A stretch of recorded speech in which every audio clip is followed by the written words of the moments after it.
Naibalita nga po mga idol ng isang insider na plano ni Jonathan Kuminga na kunin ang kanyang qualifying offer sa Golden State Warriors sa susunod na linggo na nagkakahalaga ng 1 year $8 million.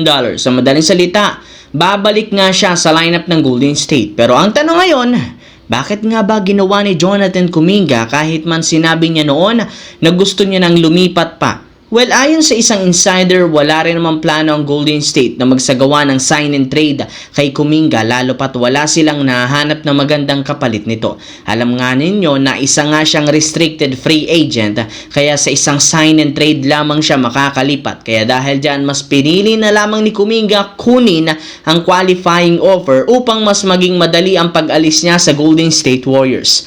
Wala na rin naman siyang balak pang magtagal dito kaya once na matapos ang kontrata niya, lilipat nga siya ng ibang kupunan na interesado sa kanya. Samantala, dito naman tayo, matapos ngang hindi magustuhan ni NBA Commissioner Adam Silver ang naging resulta ng NBA All-Star Weekend last season, nakapag-desisyon dito na gumawa ng ilang mga pagbabago sa taong 2026. Sa katunayan, maliban sa pagkonsidera nila sa ideya na pagkakaroon ng 1v1 sa All-Star, magkakaroon rin naman sila ng bagong format sa All-Star Game kung saan tutuparin nila ang matagal ng hiling ng mga fans na Team USA versus Team World. Pero dito magkakaroon sila ng tatlong 8-man team kung saan dalawa dito bubuuhin ng mga US players habang ang isa bubuuhin ng mga international superstar. Kaya mukhang mas magiging exciting ito lalo pat matagal na nga itong nire-request ng mga fans noon pa. At habang papalapit ang All-Star, inaasahan na magkakaroon pa sila ng mga bagong event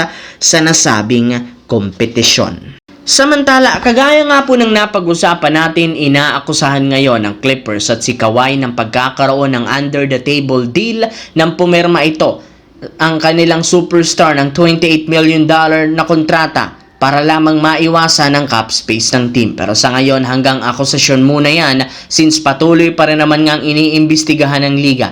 Kasabay ng paglabas ng ganyang klaseng balita, naging usap-usapan sa social media na ang pinirmahang kontrata ni Kawhi sa Clippers ay siya mismong dahilan bakit hindi siya nakuha ng Lakers year 2019. Kung inyong ang matatandaan, bago pa makuha ni Rob Pelinka si Anthony Davis noon, sinubukan muna nga nilang kunin si Kawhi para kay LeBron na hindi rin naman natuloy. Pero sa kinalabasan ngayon, mukhang tama lamang ang nangyaring ito dahil naiwasan nila ang isang napakalaking problema. Alam naman nga ninyo na halos hindi na nakakapaglaro si Kawhi nitong mga nagdaang taon dahil sa sunod-sunod na injury. Halos kada season, merong injury. Kaya kung nakuha nila ito noon, magiging sakit lamang ito ng ulo ngayon. Mabuti na lamang at hindi na siya nakuha noon.